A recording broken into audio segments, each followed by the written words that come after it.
lead us to energy sustainability. Eliminating the ARPA-E program will harm our competitiveness and cost jobs in emerging energy industries. And so I urge my colleagues tonight to support this amendment. I thank you for yielding the time, and I thank you, and I yield back.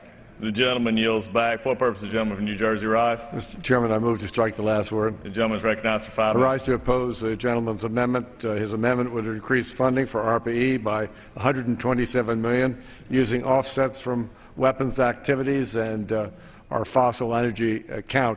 As I said earlier this evening, while I support, or maybe I didn't say it, but let me say it here, while I support the ARPA-E program personally, we simply cannot afford to divert funds from our highest priorities, which are the nuclear weapons modernization program. The fossil account has been cut already, and I don't think it should sustain any further cuts. So I oppose the amendment and yield back the rest of my time. The gentleman yields back. The question is on the amendment offered by the gentleman from North Carolina. Those in favor say aye. Those opposed, no. In the opinion of the chairs, the noes have it. Mr. Chairman, The gentleman from North Carolina. I ask for a recorded vote, please. Pursuant to Clause 6 of Rule 18, further proceedings on the amendment offered by the gentleman from North Carolina will be postponed. We'll read. Page 24, line 6, Naval Petroleum and Oil Shale Reserves, $14,909,000. Strategic Petroleum Reserve, $189,400,000. Northeast Home Heating Oil Reserve, $8 million. Energy Information Administration, $100 million. Non-defense environmental cleanup, $194 million. For what purpose does the gentleman from New York rise? Mr. Chairman, I have an amendment at the desk. The clerk will report. Amendment offered by Mr. Reed of New York. Page 25, line 14, after the dollar amount, insert increase by $18,956,000. Page 28, line 10, after the dollar amount, insert reduced by $9,478,000. Page 31, line 1, after the second dollar amount, insert reduced by $9,478,000. The gentleman from New York is recognized for 5 minutes. Thank you, Mr. Chair. Mr. Chair, I rise today in support of my amendment involving the non-defense environmental cleanup programs for America. What I seek to do with this amendment is increase this line by $19 million. I recognize the hard work of the subcommittee and the subcommittee chairman in addressing the fiscal needs of our country and reducing the overall spending in this appropriations bill. But in regards to this line in particular, this line is presently scheduled as proposed to be reduced $42 million. And I recognize the fiscal crisis that we face in America, but this amendment reestablishes $19 million to that line because it is a wise investment. It is a wise investment because of sites such as that in my district, the West Valley Demonstration Facility, that is dealing with the issue of non-defense environmental waste cleanup. And by reestablishing this $19 million, it's been reported to our office that what essentially we will save in the long term is approximately $262 million over the next 5 years. That is because of the positive steps that these facilities have made, and with a significant reduction in spending as proposed by the subcommittee and under the proposed legislation, that positive progress will cease. And what we will end up doing is making larger investments over a longer period of time to recover and clean up this nuclear waste that is at these facilities across America. I would like to note, Mr. Chairman, that we have worked in a bipartisan manner on this bill. My colleague from New York, Brian Higgins, has helped our office, working hand in hand, to do this effort, as well as with Mr. Matheson from Utah, as well as Bill Johnson on our side of the aisle, to try to come together and just make a wise, common-sense investment, yet recognize the fiscal difficulty that we face across America.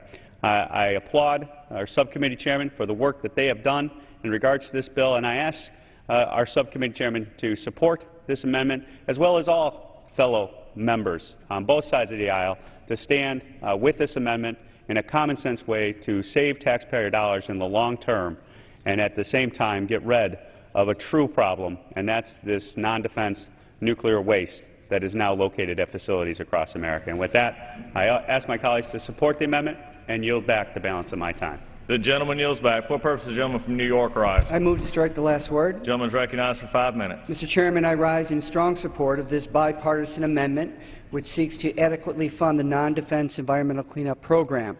Our amendment ensures that nuclear cleanup sites get the funding they need to protect communities, including Western New York, from radioactive contamination.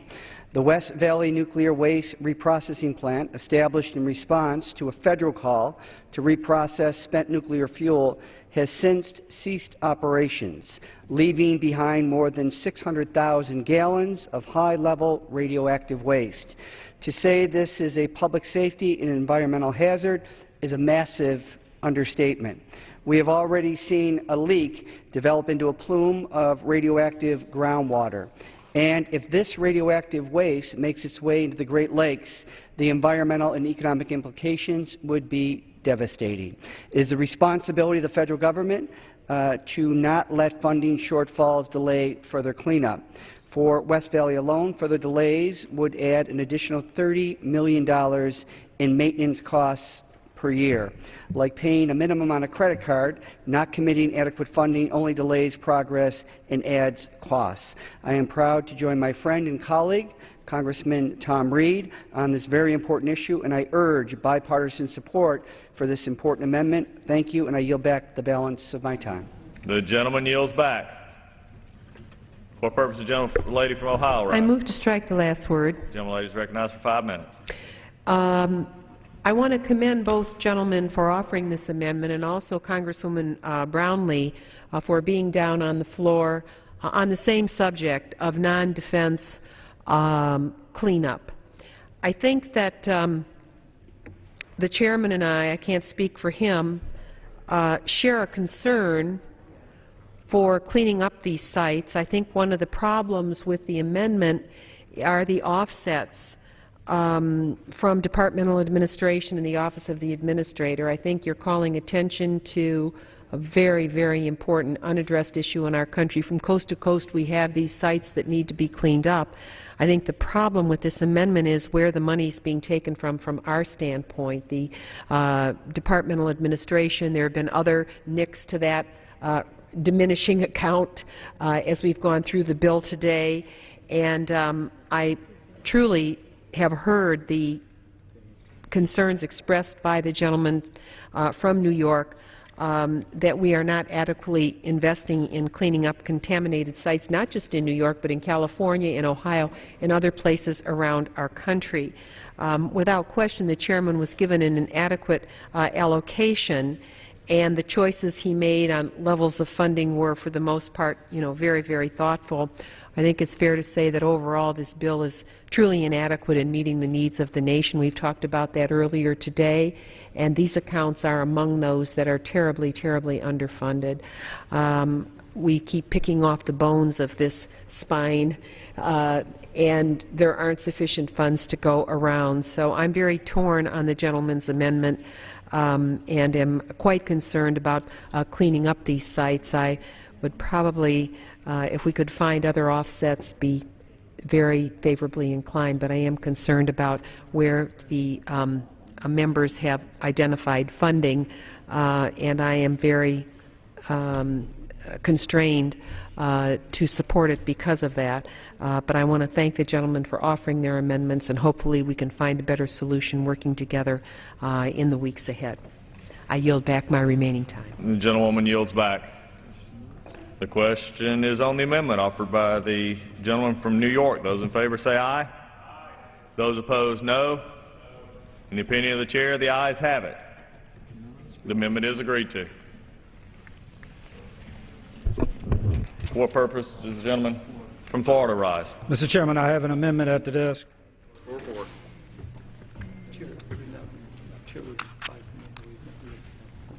The chair would advise the member that we have not read to that point yet. The clerk will read. Page 25, line 15, Uranium Enrichment, Decontamination and Decommissioning Fund, $545 million. Science, $4,653 million. For what purpose does the gentleman from Georgia rise? Mr. Chairman, I have an amendment at the desk. The clerk will report.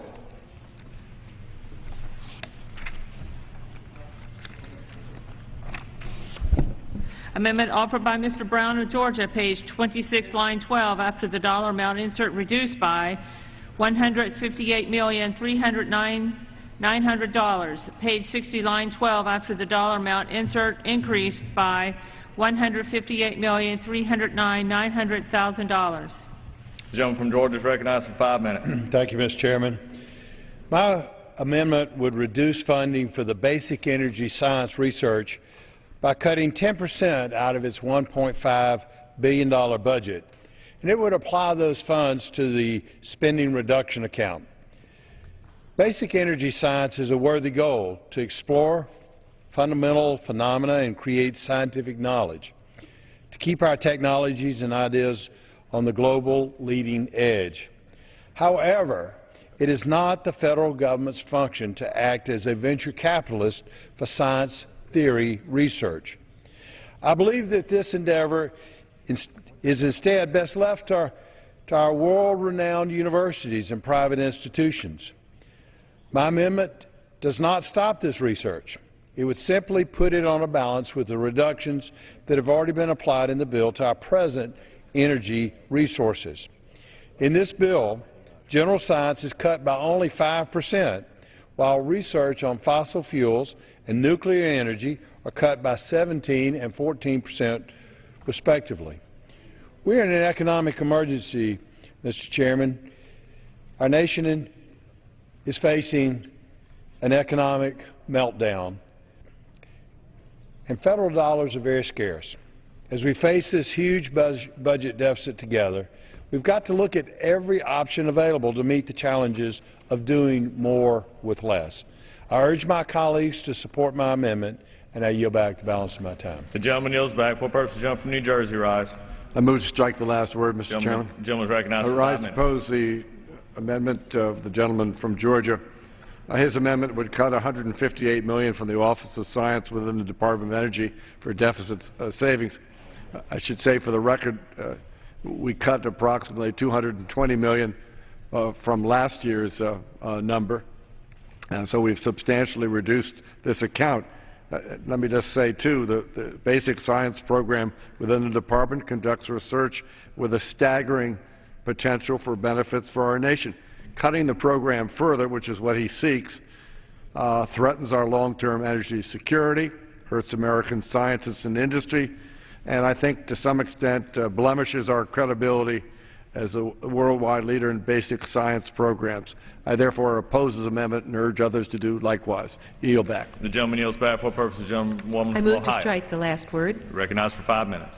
Mr. Chairman, I rise in opposition to the gentleman's amendment. I will say he has been very consistent today, but if we get off the subject of this bill just for a second, and we think about every single Chamber of Commerce that talks to us, every single economic growth team that exists around this country, what do they tell us? They tell us that we need to invest in STEM, science, technology, engineering, math, because America's falling behind. In fact, in the immigration debate, what are they asking us for? They're asking us for more visas to bring in people from other countries who have all the requisite skills that we don't have, where we can't provide enough scientists, enough engineers, enough specialists to the marketplace for the companies that want to surge ahead. So for the gentleman to be suggesting that we reduce our science accounts even more flies in the face of reality. The science account is $223 million below this year's level and $500 million below the budget request. Innovation is an area where we as a nation should be leading, and reducing investment in basic science risks world leadership. We are already at the edge. Investment from publicly funded research yields a 20% to 67% return. with that kind of return, we should be investing more in science so that we produce the requisite talent that we need to meet the needs of, again, the future, not the past. We can't sort of ride on past laurels. We have to be producing the new knowledge, the new innovation that can produce answers for us, certainly in the fields of energy, where America is truly in deep deficit and having to import so many of the resources that propel this economy forward. So I can't imagine why the gentleman is proposing this, but in the areas of science and engineering, math, technology, we have to measure up.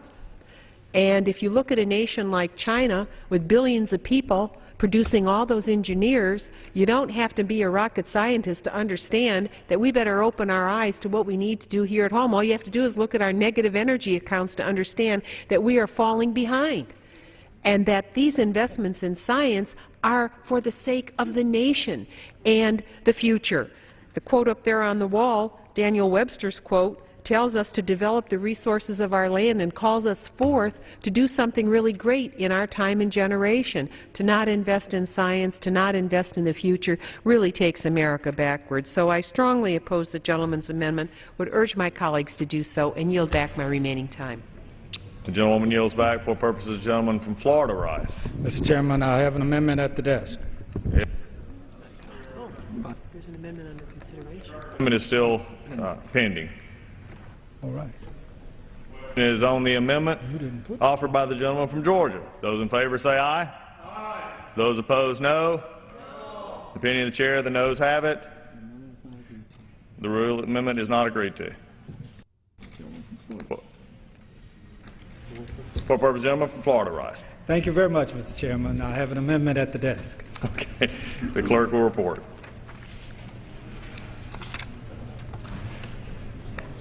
Amendment offered by Mr. Hastings of Florida, page 26, line 12. After the dollar amount, insert increase by $223 million.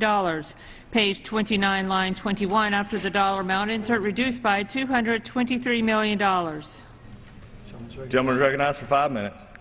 Thank you very much, Mr. Chairman. My anxiousness is probably perpetuated by the 6 hours that I've sat here waiting to offer this amendment. That said, over the 4th of July holiday, when persons working with me sent me the summary of the Rules Committee, and I read that we were taking $233 million out of science, I most immediately contacted people working with me and asked if they would prepare an amendment that may very well cause some of the membership to feel a remedy. Let me say most immediately, Mr. Chairman, that Chairman Freelandhauser and Ranking Member Capter, I have newfound appreciation not just for them but for all appropriators in working within the framework that they have been given. And certainly my amendment does not address either of them or their respective staffs, who are deserving of extraordinary commendations on both sides for having done the best you can with what you have. I appreciate that. But today I offer a modest amendment that makes a profound statement about our country's priorities.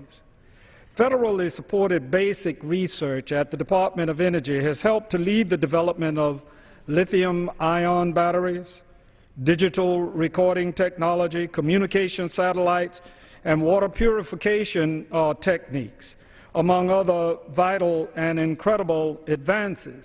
I might add, some of this work would not be done by the private sector. It may come as a surprise to some to know that some of the research that led to Google came out of the National Science Foundation.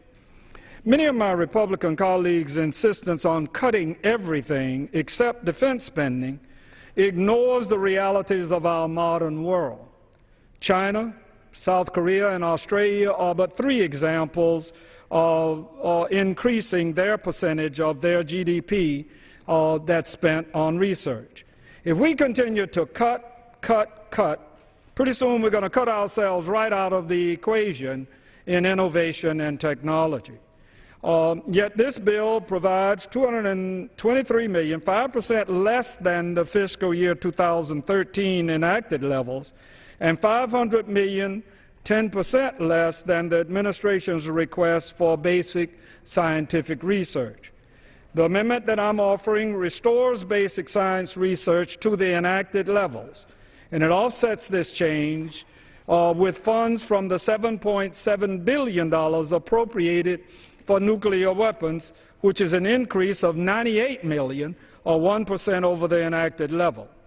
The Congressional Budget Office says that this amendment has zero impact on budget authority and actually reduces 2014 outlays by $22 million.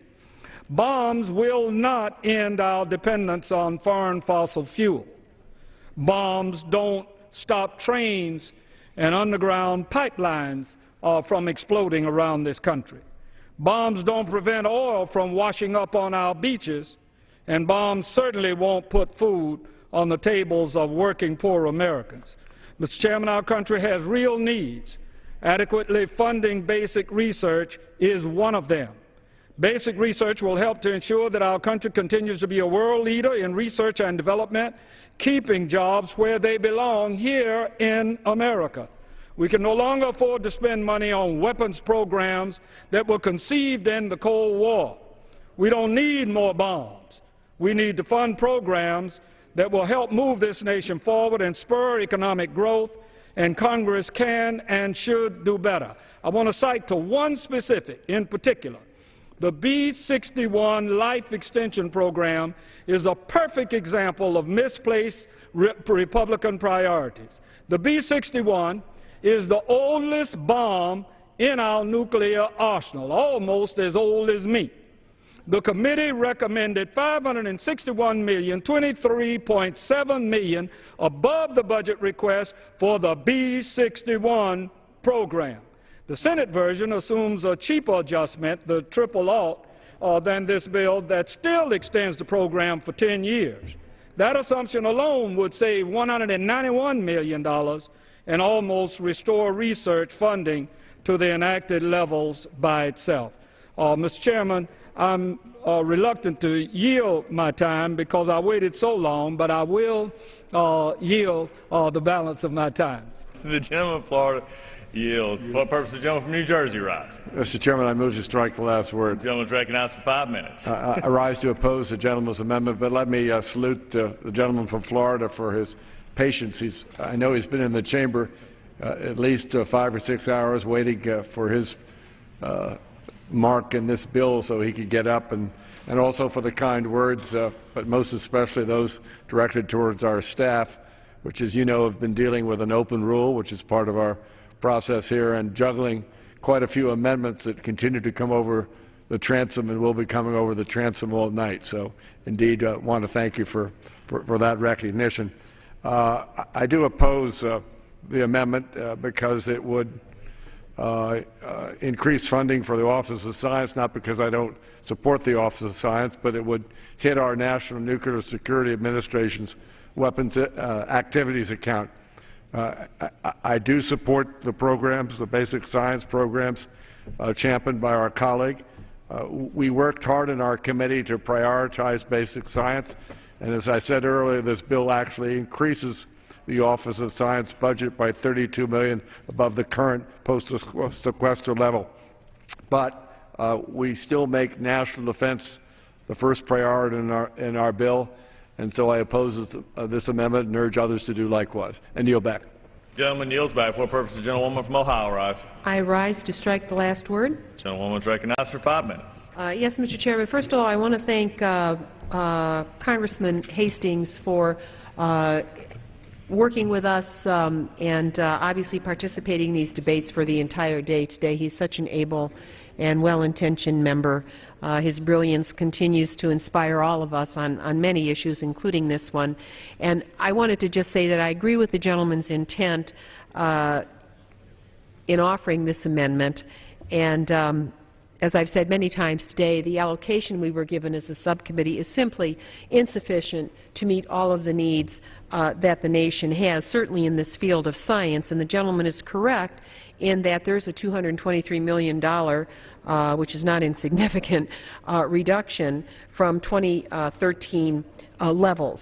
And so as we look to the future, there is less emphasis on science. I agree with the gentleman's intent. I wish we could restore all those dollars this evening. I would also say there is a constraint on us because we know that the President very much wants to engage in nuclear weapons reduction talks with other nations around the world, and I think it's important that he be able to negotiate from a position of strength.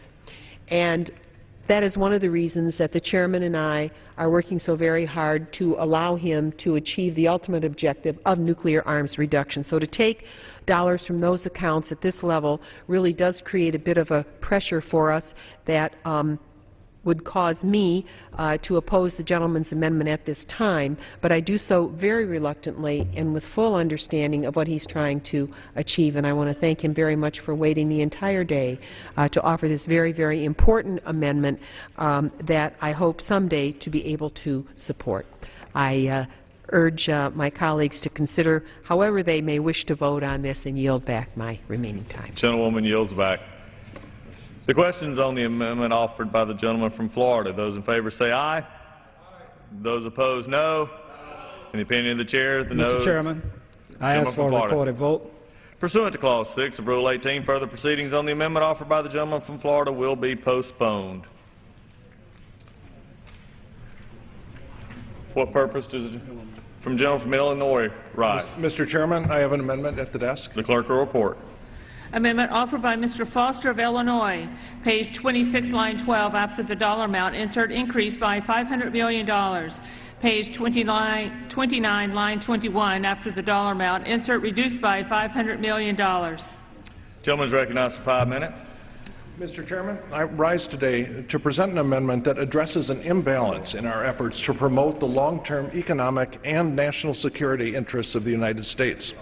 This amendment reverses the deep and harmful cuts to the Department of Energy's Office of Science and balances this by a corresponding reduction amounting to 6% in the nuclear weapons production and life extension accounts. The greatest long-term threat that our country faces on both the military and economic fronts is the threat of losing our role as world leaders in innovation in science and technology.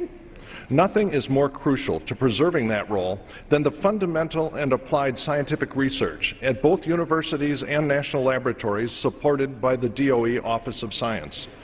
This appropriations bill would cut funding for the Office of Science by $500 million below the President's request for the next fiscal year. As a physicist who worked at Fermi National Accelerator Lab for over 20 years, and collaborated with universities and other national labs all over the United States, I understand the productivity and the potential of the Department of Energy's National Lab System and the wide range of basic scientific research that they support. The Office of Science is responsible for supporting university-based research, but it also supports basic research facilities that are too big for any single company or university to develop.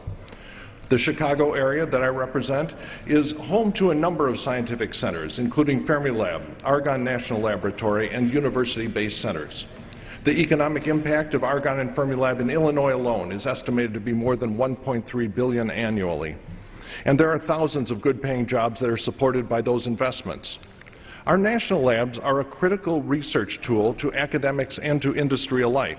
For example, Eli Lilly conducts nearly half of its drug discovery research in conjunction with the Advanced Photon Source at Argonne.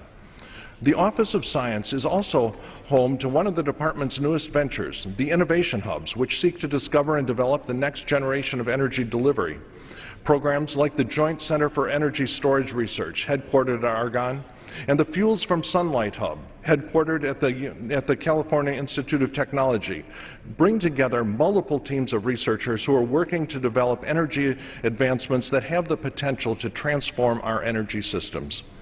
The Office of Science also invests in fusion, a safe, clean, and sustainable energy source that has the scientific potential to provide the United States with energy independence and a nearly limitless zero-emission supply of energy. Currently, the Princeton Plasma Physics Lab is building the world's most powerful fusion facility of its type in the world. Through the Office of Science's Biological and Environmental Research programs, we've become world leaders in biofuels research. This research is laying the foundation for a revolution in biofuel production that will help to lessen our dependence on foreign oil. Study after study has shown that there are few investments that government can make that provides as high a return on investment as scientific research and development. The cuts proposed by Republicans in this underlying bill will have a wide-ranging impact, both to the local economy in Illinois and to our national economy. And with wages as a percentage of our economy at a record low, it is not time to retreat and to stop investing in American innovation. We need to maintain a competitive advantage now more than ever. Mr. Speaker, I rise today because we must continue to invest in American innovation and to fully fund the research and development conducted through the DOE Office of Science. Thank you. I yield back. Gentleman yields back. For purpose, the gentleman from New Jersey rise. Mr. Chairman, I move to strike the last word. Gentleman is recognized for 5 minutes.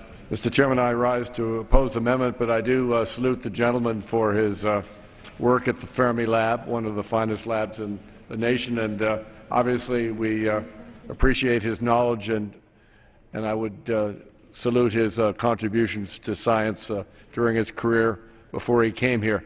Nevertheless, Mr. Chairman, I oppose his amendment. A cut of this magnitude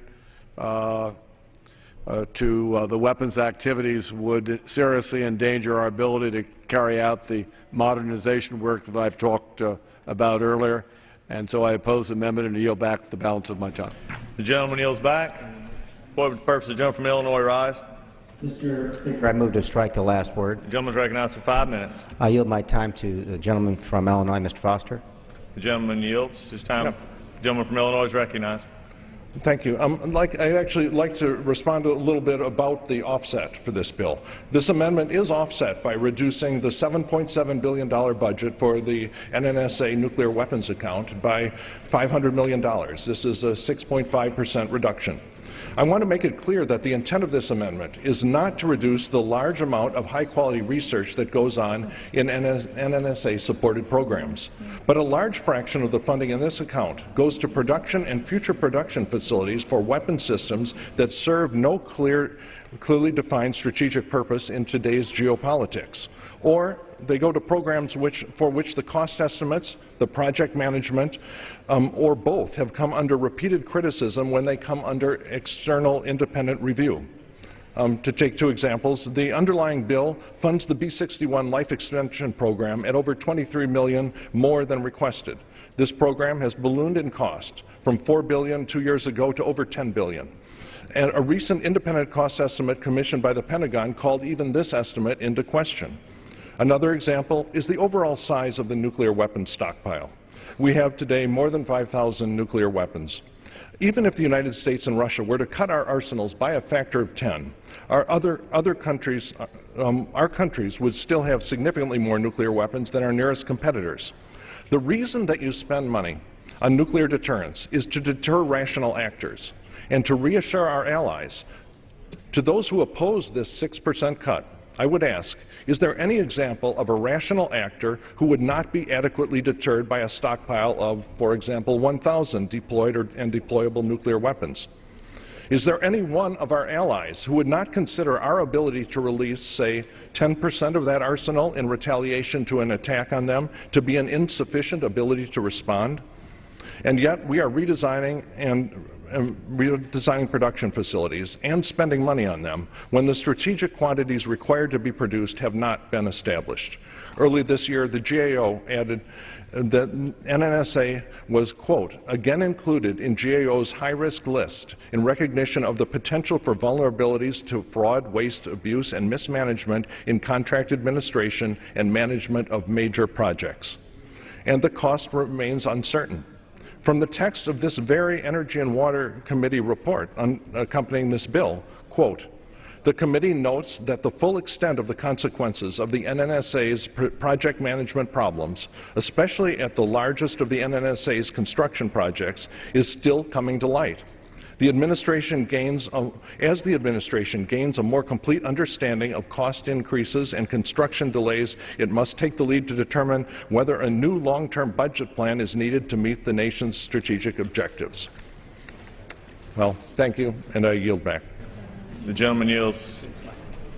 I yield back, Mr. The Speaker. gentleman yields back. For purpose, the gentlewoman from Texas rise. I rise to strike the last word. Gentlewoman is recognized for 5 minutes. I thank the chairman. I rise to support the gentleman's amendment, Mr. Foster from Illinois, and I rise belatedly to support the gentleman from Florida as well. Let me speak from the layman's perspective, although I served for a number of years on the Science Committee and presently serve on Homeland Security, which many of us know that when we deal with the issues of national security, we're dealing with technology, we're dealing with science. In essence, we secure this nation by being victors of science. But let me use layman terms. Let me use what children are studying in their classrooms. Maybe Alexander Bell, maybe they're studying Albert Einstein, but maybe they are studying and admire the nation's astronauts. For a number of years, I served, as I said, on the Science Committee and the Subcommittee on Space and Aeronautics. And I could see how science permeated not only what we do here on Earth, but obviously space science. And it seems to me that although I appreciate the heavy lifting of the chairman and the ranking member of this subcommittee on making determinations and going forward, what is America if we cannot invest in science? Science is the job creator of the 21st century and the centuries beyond. Science provides jobs by creating new technology, new discoveries, and I frankly believe that it is suffering that we have to subject America to the drastic cuts in science, the drastic cuts that will result in less research in labs, less private research, less teaching on science, and less growth and expansion on scientific inventions and obviously productivity. So I would hope that, as the gentleman from Illinois has explained, it is a minute aspect of the funding source, and that we could balance our weaponry needs with the idea of advancing science. That's what I see these amendments as doing. Both Mr. Hastings and Mr. Foster is attempting to not allow America to take a back seat or a second-class position on research and science. It is clear that our best days are in front of us, and that America has grown and advanced because we have allowed the genius of science to be able to promote not only our democracy, but our creativity and the cures of diseases, and also the finding of technology and the creation of inventions that have made the quality of life better. That's what science is. It is human. It is humanity. And so I would ask my colleagues to consider the amendment. I rise to support science. I think it is valuable. I think it is important. And I think this is a difficult challenge for our committee, for this committee. But I do think that as we proceed, we need to find a way to increase the funding for science, for us to be able to go forward in the greatness of this nation in many, many ways, but science has been a way that America has proven her greatness because we've allowed those with talent and opportunity to be able to share that talent in advancing the quality of life not only for Americans but humankind. I'd ask my colleagues to support the amendment, and I yield back. Gentlelady yields back. The question is on the amendment offered by the gentleman from Illinois. Those in favor say aye. Those opposed, no. In the opinion of the chair, the noes have it. Gentleman from Illinois. I request a recorded vote. Pursuant to Clause 6 of Rule 18, further proceedings on the amendment offered by the gentleman from Illinois will be postponed. We'll read.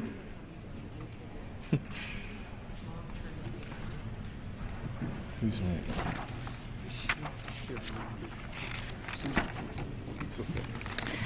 Page 26, line 15, Advanced Research Projects Agency, Energy, $50 million. For purpose, the gentleman from California rise. Clerk will report. Amendment offered by Mr. Garamendi of California, page 26, line 18. After the dollar amount, insert increase by $329 million. page 29, line 21. After the dollar amount, insert reduced by $329 million. Gentleman is recognized for 5 minutes. Thank you, Mr. Chairman. I offer this amendment together with Mr. Polis. We've heard discussion repeatedly about the value of science.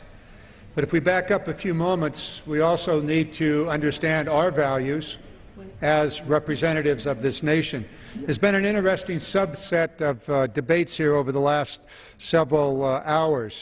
And on the one hand, it's the issue of we must maintain our nuclear weapons superiority.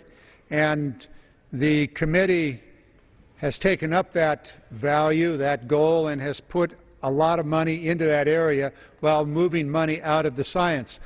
Unfortunately, the committee couldn't take a larger view of the overall budget and the appropriations and deal with perhaps the fact that we're spending $82 billion in Afghanistan this year and maybe move some of that money over into these accounts, but that wasn't possible. But if you stand back and take a look at what has happened throughout the course of this day, you'll see that there have been repeated efforts on the part of the Democrats to rebuild the science and the research budget of the United States. This appropriation bill simply decimates that budget, that critical investment in today and tomorrow and in the economy of the future. Our ability to deal with climate change, our ability to deal with energy are just stripped, gutted, and actually set aside as a result of this appropriation bill. The Office of Efficiency and Renewable Energy, a $2 billion reduction, 73%. ARPA-E, the subject of this amendment, a $329 million reduction, an 87% reduction. The Office of Science, 25,000 researchers across this nation are likely to be laid off. Thousands of research projects will simply not be funded. They will simply die on the vine. The Office of Electricity Delivery, Energy Reliability, an $80 million reduction. It goes on and on. This is so backward. This is so backward. What this nation needs to do is to build its research capabilities, build its science. We do not need to build more bombs.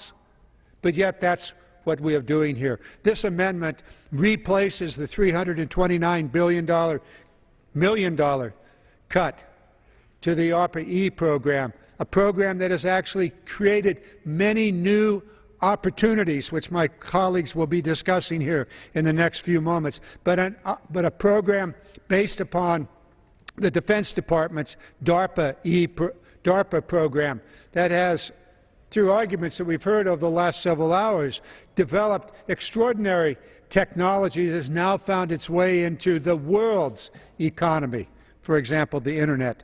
We really must restore this money, and we must restore the science budget and research budget for the Office for Energy, for the Department of Energy. We can't fail. If it's a choice between building more nuclear weapons and replacing our nuclear weapons or creating tomorrow's economy, it's a simple choice. But this bill doesn't do that. It deals with yesterday. Yes, we're going to need nuclear weapons, but not 5,500 of them. We don't need to rebuild all of them. We don't need to spend $7.7 billion on that enterprise while gutting the research and the science future of this nation. I yield my remaining, yield back. The gentleman yields back. For what purpose does the gentleman from Colorado rise? I move to strike the last word. The gentleman is recognized for 5 minutes. Thank you, Mr. Speaker. You know, the funding priorities of this bill are simply upside down.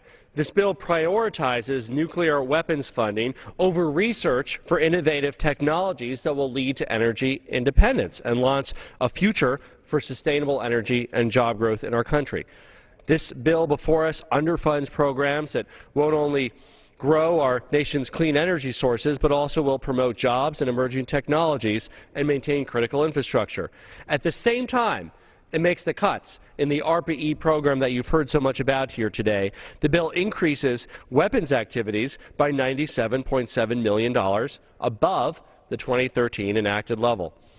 As I mentioned earlier in my Rules Committee discussion time, this past February I had the privilege of meeting with an ARPA-E project team from my district in Colorado, a joint project between the University of Colorado at Boulder and the National Renewable Energy Laboratory, which demonstrated significant energy yield improvements and cost reduction potential in solar photovoltaic power systems.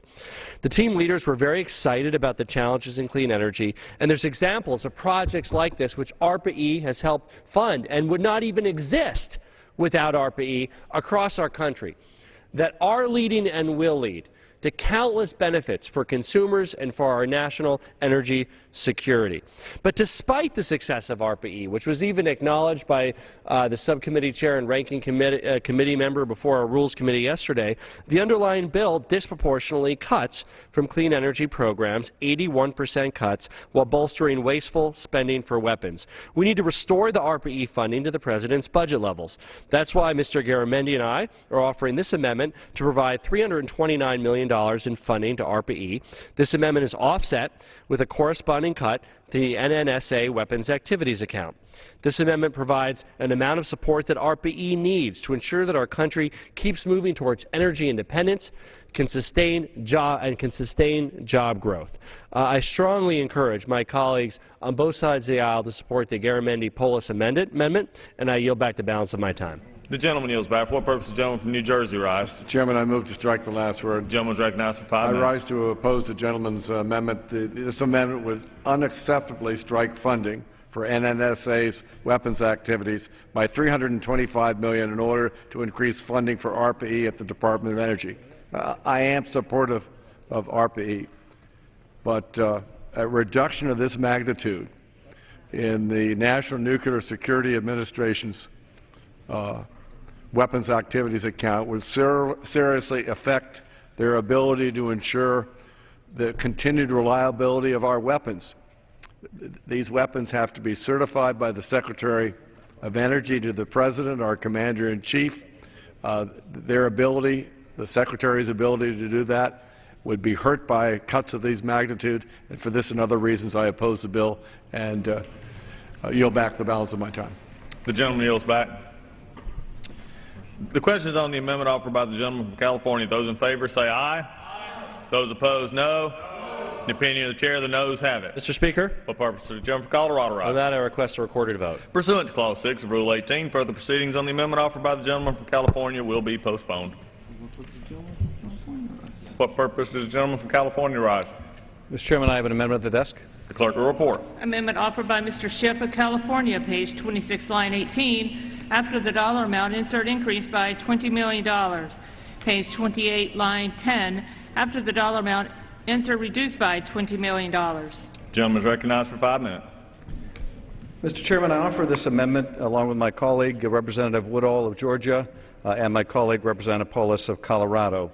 It would increase funding for the Advanced Research Projects Agency for Energy, otherwise known as ARPA-E. The bill provides only $50 million for ARPA-E, a reduction of $215 million or 81% from fiscal year 2013. Moreover, the bill would reduce ARPA-E by 87% compared to the 2014 budget request. This amendment would increase the funding by $20 million, with the increase offset by a reduction in the Department Administration account. This is a very modest investment for an agency whose work has the potential to remake our economy.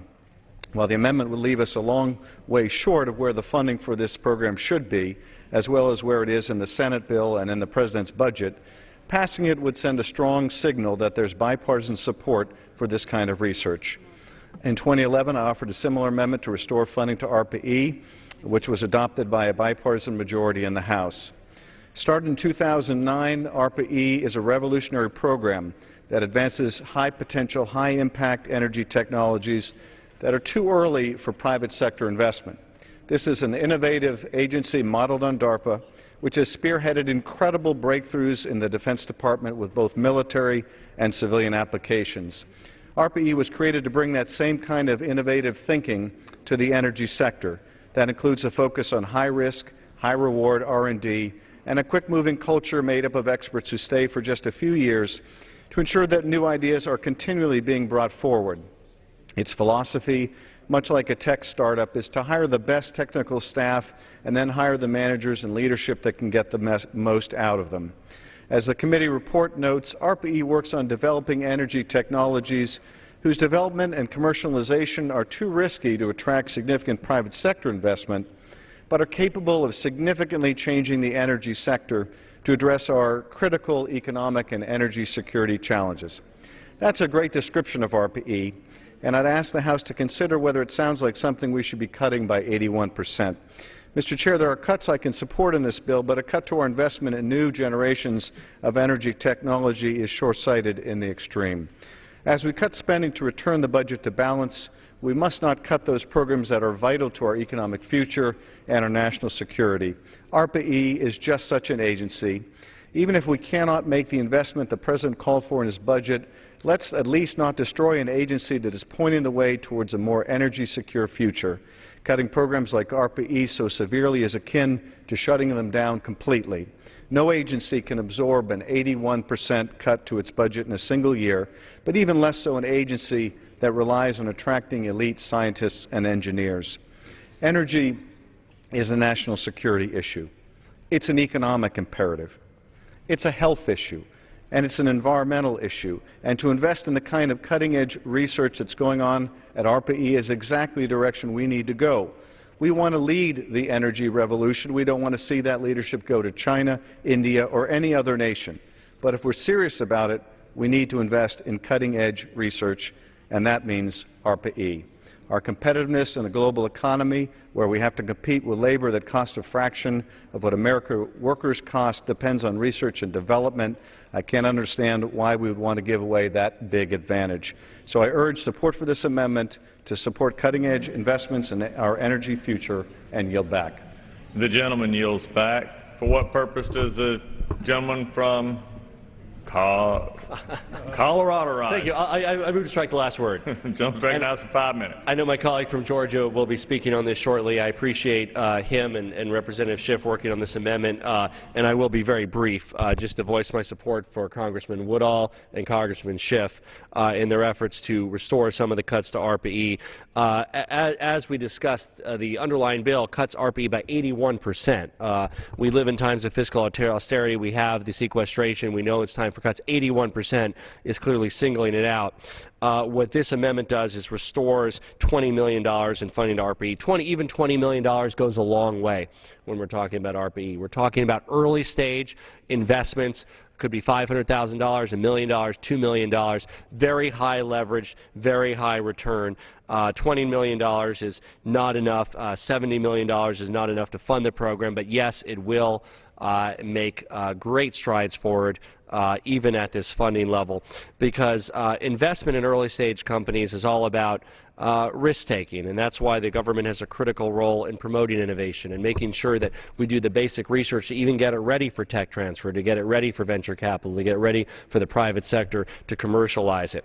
And in order for ARPA-E to be successful, investors need to see that the government is willing to invest in risky but high-reward projects that can truly alter the course of energy independence for our country. So I strongly salute Representative Woodall and Schiff for bringing forward this amendment. I encourage my colleagues to adopt this as a step forward, and I deeply appreciate everybody on both sides of the aisle who said great things about the ARPA-E project and how it can help lead to energy independence, and I yield back. The gentleman yields back. For purpose, the gentleman from Georgia rise. Mr. Chairman, I move to strike the last word. The gentleman is recognized for 5 minutes. Thank you, Mr. Chairman. I also want to thank the gentleman from California, the gentleman from Colorado for their enthusiasm about this important project, and the amendment that my colleague from California is bringing forward is modest in scope. We're talking about, and I'll say to my colleagues who want to see spending reduced, we're talking about the difference between an 81% cut, as is in the chairman's mark today, to a 74% cut. If we add this $20 million back in, it's a modest number, but it's an important number because the committee could only do what the committee could do. And I think the gentleman from Colorado, the gentleman from New Jersey, the chairman, I know he is committed to this research. I hate hate to hear folks describe the commitment to advancement, Mr. Chairman, the commitment to next-generation technologies as a Republican or a Democrat commitment. I think it's an American commitment. It's certainly a House commitment, and it's one that the Chairman and the Ranking Member tried their best within their allocations to satisfy. What are you going to take the money away from, Mr. Speaker? You look at what we're dealing with in this appropriations bill. We're talking about nuclear security. We're talking about environmental cleanup. We're talking about uranium enrichment decontamination and decommissioning. I mean, the choices we have here are tough choices, and the amendment that's before us now says, knowing that we want to put the money where it's going to do the most good, let's take the money out of administration. And that's not to say that there doesn't have to be administration. That's not to say that phones don't have to be answered and electricity doesn't have to be turned on. But when you have to make tough choices, the one that the gentleman from California is asking us to make today is, are we going to invest in the bureaucracy, or are we going to invest in that opportunity to make tomorrow so much more different than today?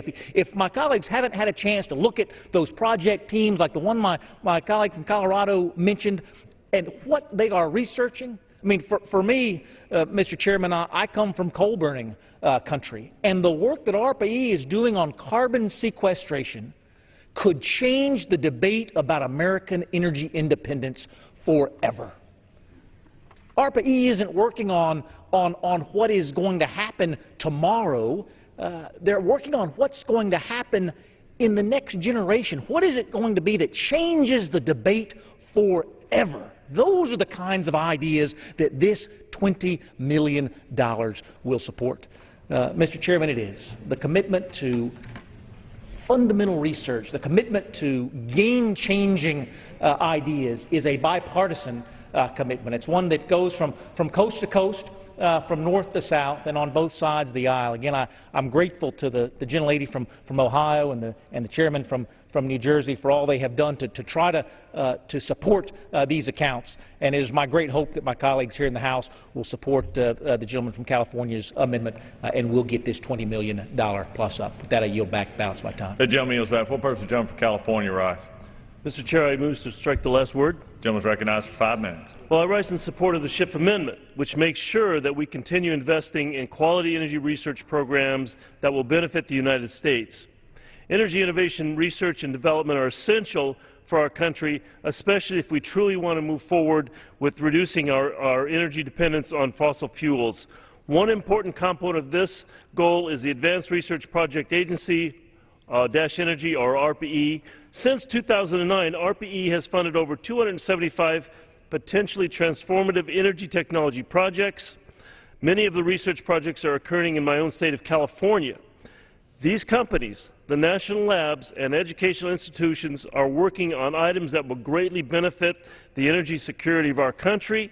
Some projects include the distributed power flow control using smart wires for energy routing, low-cost biological catalysts to enable efficient CO2 capture, large-scale energy reductions through sensors, feedbacks, and information technology, highly dispatchable and distributed demand response for the integration of distributed generation, and carbon nanotubes for energy-efficient carbon sequestration. Our nation faces significant energy challenges in the years ahead, both from a production and a reliability standpoint, but also from the effects of climate change. Now, climate change effects include severe storms, sea level rises, and extremely poor air quality that continually plagues California's Central Valley. We must become more energy efficient, reduce our release of carbon dioxide and other harmful gases to meet into the atmosphere and improve our electric grid and its ability to meet peak demands. Our ARPA-E projects aim to solve these problems. At the same time, will reduce energy blackouts, reduce energy costs, and improve both environmental and public health. ARPA-E initiatives help facilitate future private investments by helping companies reach their potential in early stages.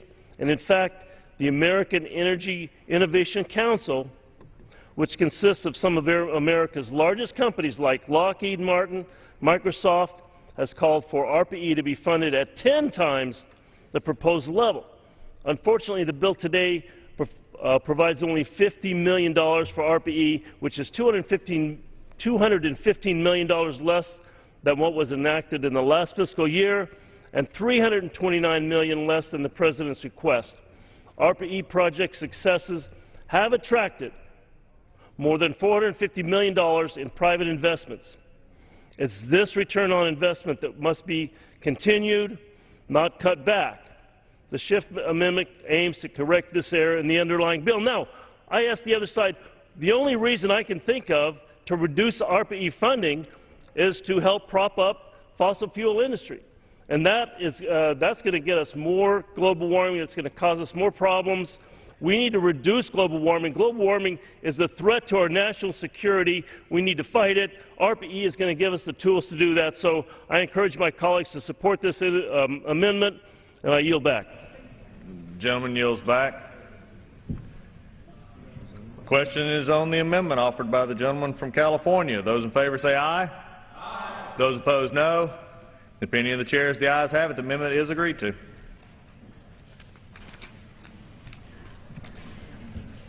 Clerk will read. Page 26, line 20, Title 17, Innovation.